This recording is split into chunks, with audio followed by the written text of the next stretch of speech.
नमस्कार मित्रों, कैसे हो आप सभी लोग। आज ये दास आपके सामने एक छोटी सी वीडियो लेकर के फिर से उपस्थित है और आशा करता है कि आपको इस वीडियो से बहुत लाभ होगा। ये वीडियो स्पेशली विद्यार्थियों के लिए है जो कि बी फार्मा में पढ़ते हैं या वो बीएससी में केमिस्ट्री या फिर डी फार्मा की केमिस्ट्री सारे टॉपिकों को समझना चाहते हैं। जो डी फार्मा के छात्र हैं वो भी इस वीडियो को देख सकते हैं, जो बीएससी के छात्र हैं वो भी इस वीडियो को देख सकते हैं, जो केमिस्ट्री पढ़ना चाहते हैं वो भी इस वीडियो को देख सकते हैं। आज हम एनालिसिस का एक बहुत ही इंपॉर्टेंट टॉपिक है, ग्रेविमेट्रिक एनालिसिस, यूनिट 3 का सेकेंड लास्ट टॉपिक है। तो इस टॉपिक को डिस्कस करने जा रहे हैं। वो बहुत ही आसान भाषा में मैंने बहुत ही शॉर्ट में आपको समझाने का प्रयास किया है, तो वीडियो में अंत तक बने रहें। आज हम देखेंगे ग्रेविमेट्री की डेफिनेशन क्या होती है। ग्रेविमेट्रिक एक प्रकार की क्या है, रासायनिक विश्लेषण विधि है। एक प्रकार का क्या है, एक एनालिटिकल मेथड है।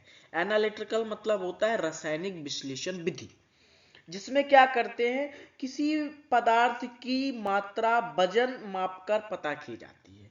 अगर किसी पदार्थ की मात्रा का पता लगाना है तो वॉल्यूम के थ्रू नहीं, इस बार अपन को वजन के थ्रू लगाना है। किसके थ्रू लगाना है, वजन के थ्रू। ग्रेविमेट्रिक विश्लेषण वह विधि है जिसमें किसी पदार्थ की मात्रा को ठोस यौगिक में बदलकर उसका भार मापकर ज्ञात किया जाता है। आप कहेंगे सर आपने क्या बोल दिया, कुछ भी समझ में नहीं आया। तो चलो चलते हैं, एक एग्जाम्पल लेते हैं। मान लो माँ कहती है नमक ज्यादा है या कम, तौल कर देख लो। मान लो क्या, माँ क्या कहती है कि नमक ज्यादा है या कम है, तौल कर देख लो। ठीक वैसे ही लैब में हम कहते हैं पदार्थ कितना है, पहले उसे ठोस बनाओ फिर तौल लो। क्या है, कोई भी सॉल्यूशन है, उस सॉल्यूशन में हो सकता है सब्सटेंस आपके सॉलिड फॉर्म में ना उपस्थित हो।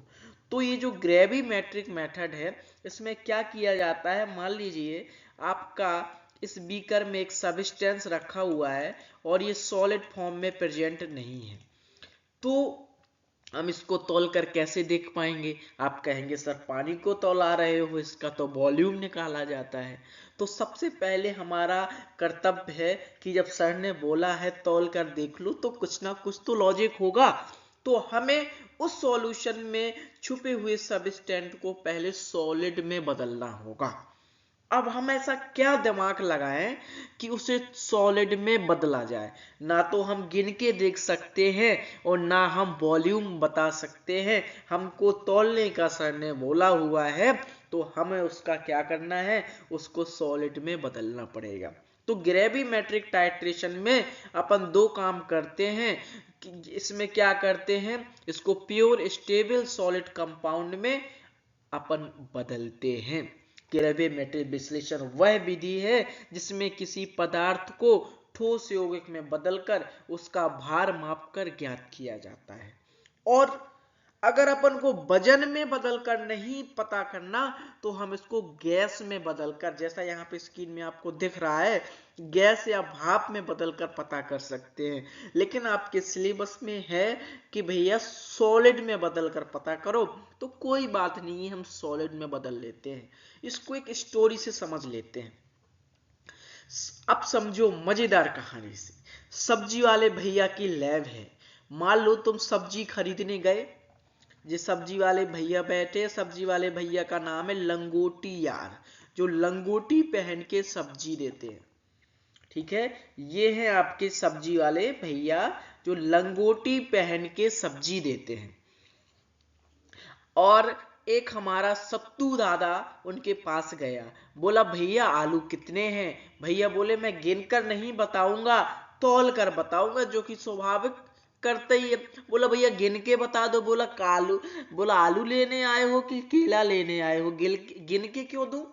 तो उसने क्या कहा, तौल के बताऊंगा। उन्होंने आलू को तराजू में रखा और बोले ये लो 1 किलो आलू। बस यही है ग्रेविमेट्रिक विश्लेषण।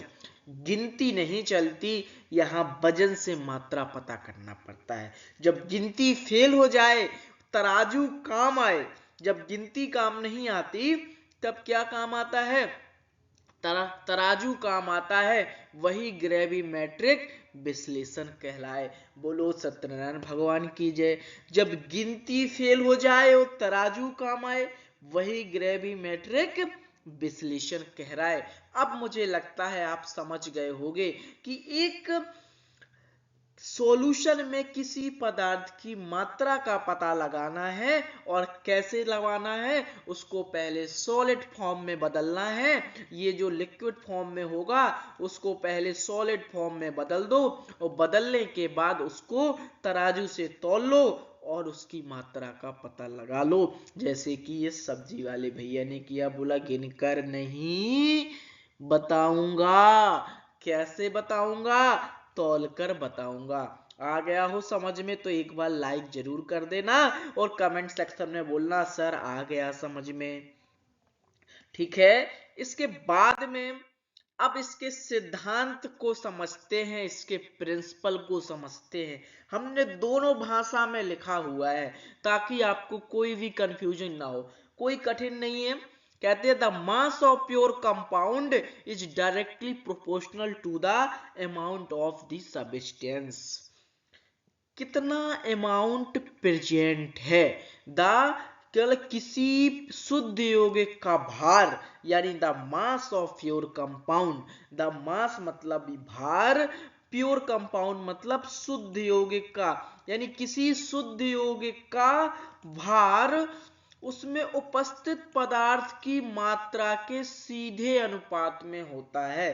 किसी शुद्ध यौगिक का क्या लेना है भैया? ये शुद्ध यौगिक है, इसका भार ले लो, कितना उपस्थित होता है?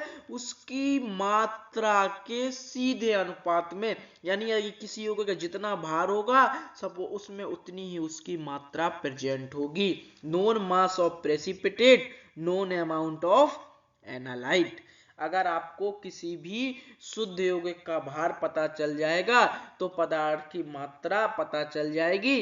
अगर किसी पदार्थ की मात्रा पता चल जाएगी तो आपको शुद्ध यौगिक का भार पता चल जाएगा। By converting the analyte into A insoluble precipitate, लेकिन उसके लिए आपको क्या करना पड़ेगा? इनसॉल्युबल प्रेसिपिटेट में उसको कन्वर्ट करना पड़ेगा। किसको? नॉन कंपोजिशन को, एंड उसको वेट करना पड़ेगा। The quantity of original substance can be calculated using stoichiometric relationship, यानी मैथमेटिक्स रिलेशनशिप के द्वारा उसकी मात्रा का पता लगाना पड़ेगा। सबसे पहले कोई सब्सटेंस लिया, उसका एक सॉल्यूशन बनाया, उसका प्रेसिपिटेट किया, प्रेसिपिटेट को थोड़ी देर के लिए छोड़ दिया, फिर उसको ठंडा किया, उस ठंडा करने के बाद उसको सुखाया, मतलब उसको धुला, फिर सुखाया, सुखाने के बाद उसकी मात्रा नाप ली। यानी किसी भी शुद्ध यौगिक का जो भार है उसमें उपस्थित पदार्थ की मात्रा के सीधे अनुपात में होता है। यानी known mass of precipitate directly proportional to known amount of analyte. जितना एनालाइट का मात्रा है उसके प्रेसिपिटेट की मात्रा के बराबर होगी। यानी यह प्रेसिपिटेट की मात्रा है उसके एनालाइट की मात्रा के बराबर होगी। दोनों एक दूसरे के स्प्रैंगली प्रोपोर्शनल होते हैं या डायरेक्टली प्रोपोर्शनल होते हैं। एग्जाम्पल लेते हैं, प्यार और वेट। प्यार कम, कॉल कम। अगर प्यार कम होगा तो कॉल कम होगी और वजन भी कम होगा। प्यार ज्यादा होगा, खाना भी ज्यादा होगा और वजन भी ज्यादा होगा। यहाँ पे याद रख सकते हो कि अगर किसी से आपको प्यार कम है तो आप उसको कॉल कम करोगे, और जब तक कॉल नहीं करोगे तब तक आपको भूख नहीं लगेगी, और भूख नहीं लगेगी तो आपका वजन ऑटोमेटिक कम हो जाएगा। और अगर प्यार ज्यादा करते हो तो खाना भी ज्यादा खाओगे और वजन भी ज्यादा बढ़ेगा। सीधा रिश्ता है भाई, क्वांटिटी बढ़ेगी तो मात्रा बढ़ेगी, तो मास भी बढ़ेगा, मात्रा बढ़ेगी तो भार भी बढ़ेगा, पदार्थ की मात्रा बढ़ेगी तो शुद्ध यौगिक का भार भी बढ़ेगा। अगर प्यार, यहाँ पे प्यार मतलब समझ लो क्वांटिटी और वजन मतलब समझ लो भार। यानी अगर क्वांटिटी बढ़ेगी तो पदार्थ की मात्रा भी बढ़ेगी। अगर पदार्थ की मात्रा यहाँ पे क्वांटिटी समझ लो तो मास समझ लो भार। यानी अगर पदार्थ की मात्रा बढ़ेगी तो मास बढ़ेगा और मास बढ़ेगा तो क्वांटिटी बढ़ेगी। इसी सिद्धांत पर आपका ग्रेविमेट्रिक टाइट्रेशन काम करता है। चलिए चलते हैं आगे। आप समझ गए होंगे, कई बार आपको कई तरीके से समझाने का प्रयास किया। इसमें अपन स्टेप बाय स्टेप इसका प्रोसीजर पढ़ते हैं। सबसे पहले क्या लेते हैं, सैंपलिंग करते हैं। सटीक मात्रा में सैंपल लिया जाना चाहिए। अगर गलत सैंपल लोगे तो पूरा उत्तर गलत होगा। A known and accurate amount of sample is taken. या तो नोन लो एंड एक्यूरेट लो। सैंपल लेकिन गलत मत ले लेना भैया। अगर सैंपल गलत ले लोगे तो लोलेआई हो जाएगी, तो फिर आपका काम नहीं होने वाला है। सैंपल आपको बिल्कुल करेक्ट लेना है। The sample should be homogeneous. Sample कैसा होना चाहिए, होमोजीनियस होना चाहिए, यानी एक सा होना चाहिए। ये नहीं कि कोई पार्टिकल छोटे ले लो और कोई पार्टिकल बड़े ले लो। बिल्कुल एक से पार्टिकल, जैसे मुझसे तो देखो ये एक से नहीं बन रहा है, लेकिन आपको जो पार्टिकल लेना है होमोजीनियस। और सबसे बड़ी बात, पाउडर फॉर्म में लेना है। कोई भी सैंपल और कोई फॉर्म में मत ले लेना। कौन से फॉर्म में लोगे, पाउडर फॉर्म में लोगे। और भैया एक्सपेंसिव ना लेना, नहीं तो आपका जेब कम, आपके जेब में पैसा नहीं बचेगा। अगर आपने सैंपल ही महंगा ले लिया तो आगे की प्रोसेस कैसे करोगे। इसलिए प्रयास करना ज्यादा एक्सपेंसिव मत लो, और अगर लेना है तो ले भी लेना, ये पॉइंट चल जाएगा। उसके बाद सैंपल लेकर के उसकी प्रिपरेशन कर लेना। प्रिपरेशन मतलब उस सैंपल को पानी में घोल करके एक सॉल्यूशन बना लेना। 0.1 नॉर्मल जितना भी बनाना है, एक सॉल्यूशन आप बनाना सीख गए हो ऑटोमेटिक। 1 2 3 यूनिट, 3 यूनिट में आप सीख चुके होंगे। आपने एक प्रिपरेशन करके एक सॉल्यूशन बना लिया।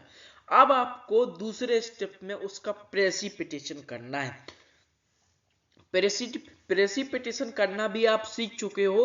प्रेसिपिटेट के लिए बता देता हूं आपको। इसमें इनसॉल्युबल सॉल्ट, इनसॉल्युबल रिएजेंट डाल देना है, जो आप क्या होगा, नीचे बैठ जाएगा। जैसे आपको Cl की मात्रा पता करनी है तो क्या डाल दो, इसमें AgNO3 डाल दो। AgNO3 डालोगे तो AgCl का प्रेसिपिटेट बन जाएगा। Invisible ion, white solid cout. उपयुक्त अभिकर्मक मिलाकर निश्चित आयनों को अघुलनशील ठोस अवक्षेप में बदल लिया जाता है। यानी आपने क्या किया, सबसे पहले एक सैंपल लेकर के एक सॉल्यूशन बना लिया, और उस मान लीजिए आपने सॉल्यूशन बना लिया NaCl और वाटर का, H2O। NaCl का और वाटर का आपने एक सॉल्यूशन बना लिया। उस NaCl और वाटर के सॉल्यूशन में आपने AgNO3 डाला।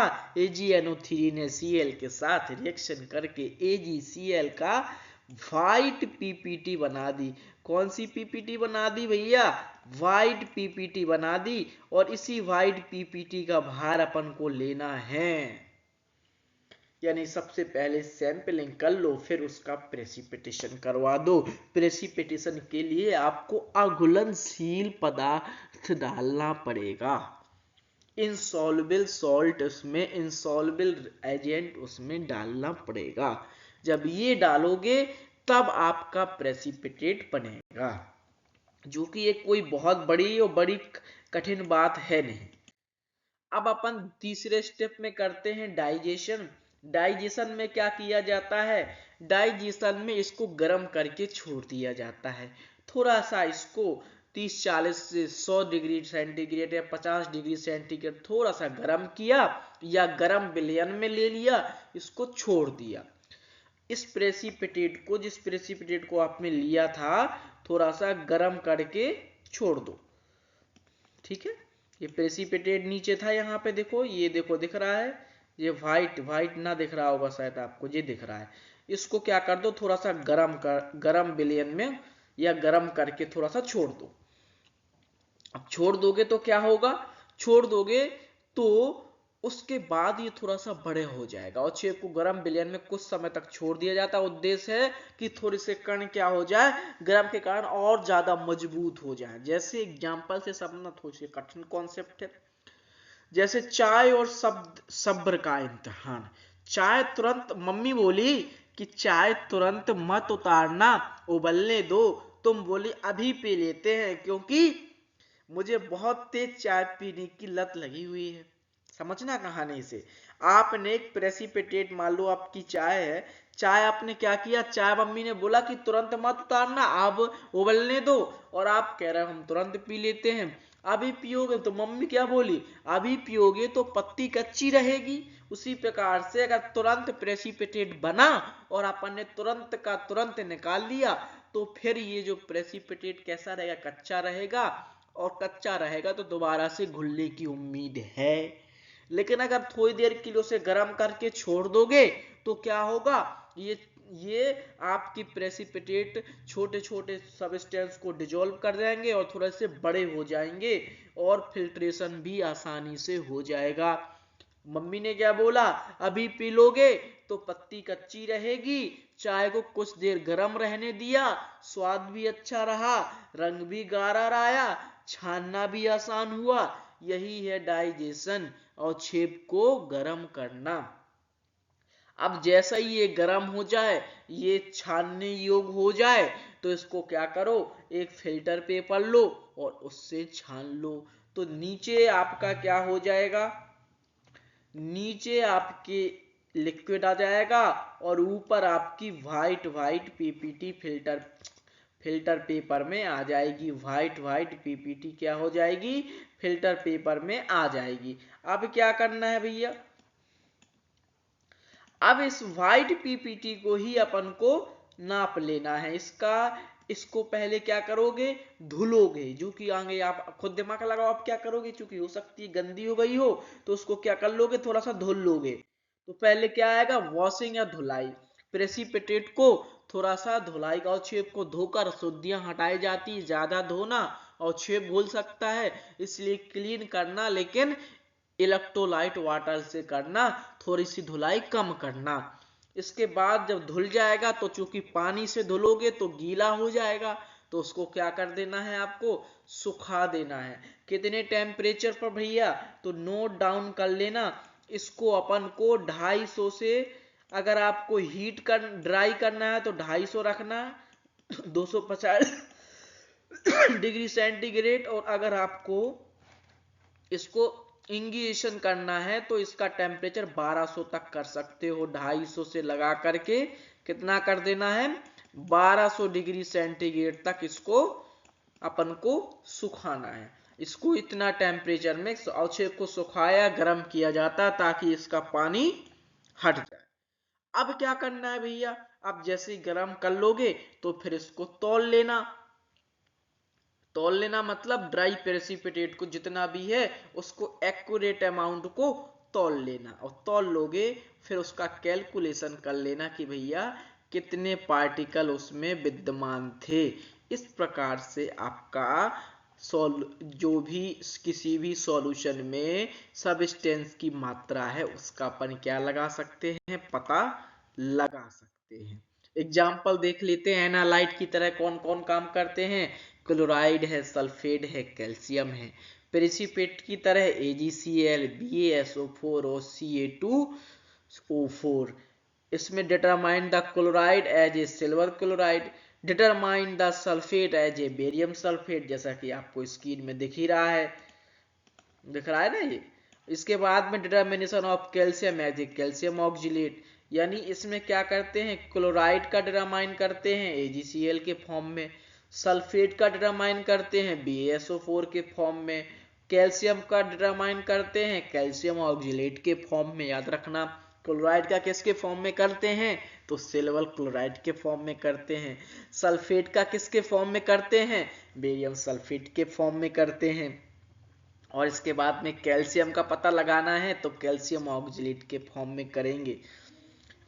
Used for quantitative analysis of inorganic pharmaceutical substance. अगर आपके पास इनऑर्गेनिक यानी बिना कार्बन के एनालिसिस, क्वांटिटेटिव एनालिसिस करते हैं किसका, इनऑर्गेनिक फार्मास्यूटिकल सब्सटेंस है, और उसका आपको क्वांटिटेटिव एनालिसिस करना है तो ग्रेविमेट्रिक मेथड बहुत अच्छा है। अगर आपको पीओटी का डिटर्मिनेशन करना है तो ये मेथड बहुत अच्छा है। पीओटी पता कर सकते, recognised as a official method in pharmacopoeia. Pharmacopoeia में इसका ऑफिशियल मेथड भी दिया गया तो कोई दिक्कत है नहीं। इससे आपको हाई एक्यूरेसी भी मिल सकती है। तो ये चीजें आपके लिए फार्मेसी की फील्ड में बहुत ज्यादा इंपॉर्टेंट है। इसके एडवांटेज देख लेते हैं। इसके एडवांटेज आपके हाई एक्यूरेसी है एंड प्रिसीजन है, सिंपल एंड रिलायबल मेथड है, बहुत आसान, does not require complex instrumentation, कोई भी कॉम्प्लेक्स इंस्ट्रूमेंटेशन की जरूरत नहीं है। इससे एक्यूरेसी भी अच्छी आती है। और लेकिन इसके कुछ डिसएडवांटेज, भैया समय को ज्यादा लग सकता है, रिक्वायर केयरफुल, इसकी हैंडलिंग भी केयरफुल करो, और not suitable for trace analysis, अगर ट्रेस एनालिसिस है तो उसके लिए सुटेबल नहीं होता है। आशा करता हूं कि आपको ये वीडियो समझ में आ गई होगी। एडवांटेज क्या है, इसकी एक्यूरेसी यानी इसकी शुद्धता आपको बहुत अच्छी मिलेगी, और दूसरी चीज इसमें कोई भी कॉम्प्लेक्स इंस्ट्रूमेंटेशन की जरूरत नहीं होगी। अब नुकसान क्या है, सबसे बड़ा नुकसान है कि इसमें समय ज्यादा लगता है। चलिए तो धन्यवाद दोस्तों ये वीडियो देखने के लिए।